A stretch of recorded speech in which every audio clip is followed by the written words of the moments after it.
Welcome back, everybody. We got the Hazy, and it's better than ever before.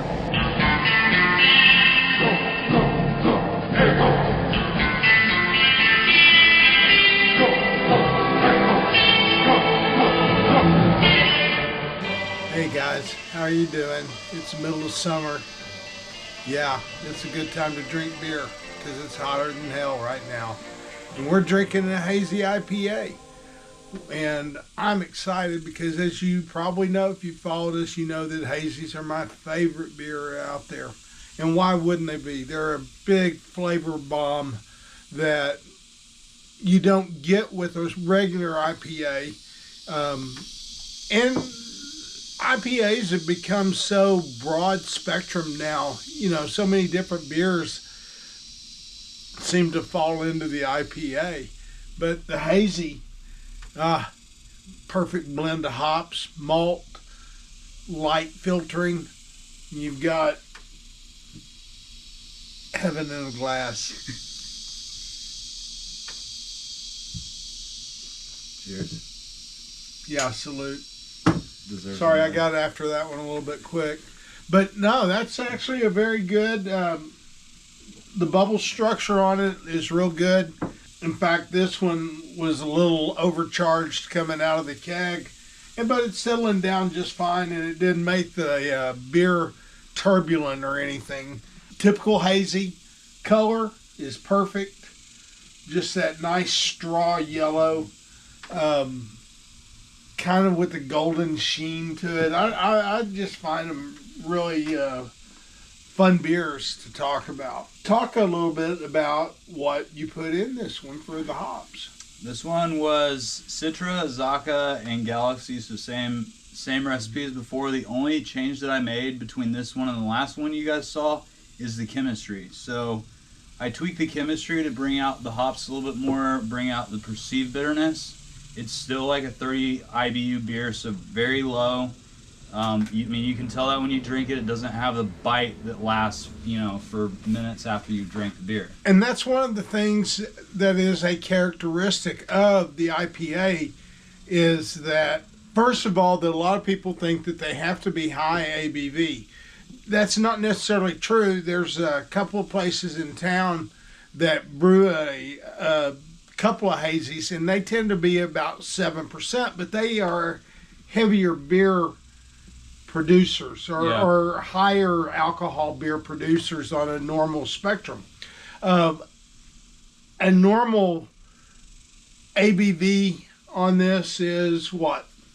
I've seen them give 5 and 6s. This one's a 4.7%. And this is really well balanced. Yeah.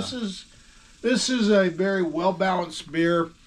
I need to go get a refill, so we'll be right back. Hang on. Go ahead and go to the pisser. It's okay. Not you.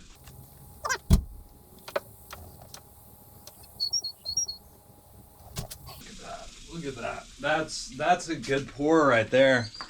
A little bit too much head, but there's no such thing. Look at that. All right. Dad advice. As we bring back to reality in the G-rated portion of our show, in 3, and 2, and 1. Stays in.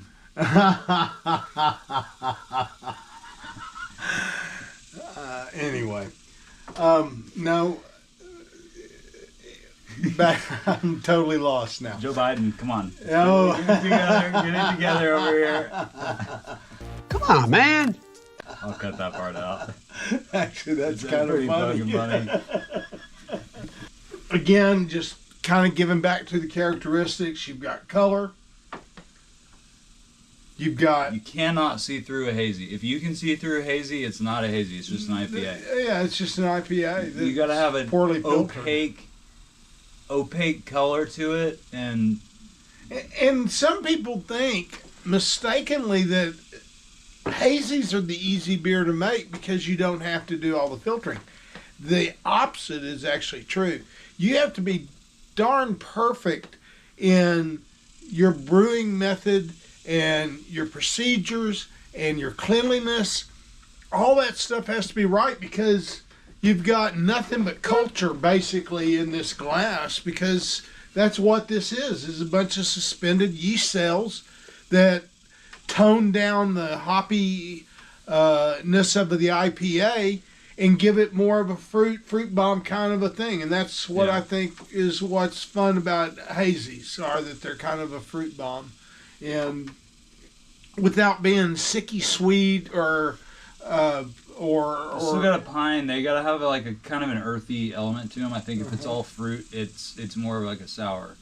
You know, it'll kind of come off like that a little bit more. But you know, the pine is where you get that nice balance between that and the fruit notes, I think.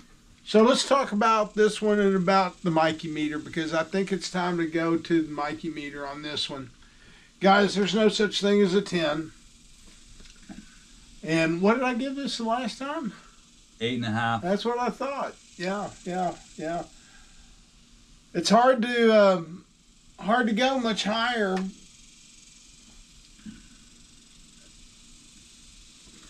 But this is actually well above a 9. So I'm going to tell you that this is a 9+ beer.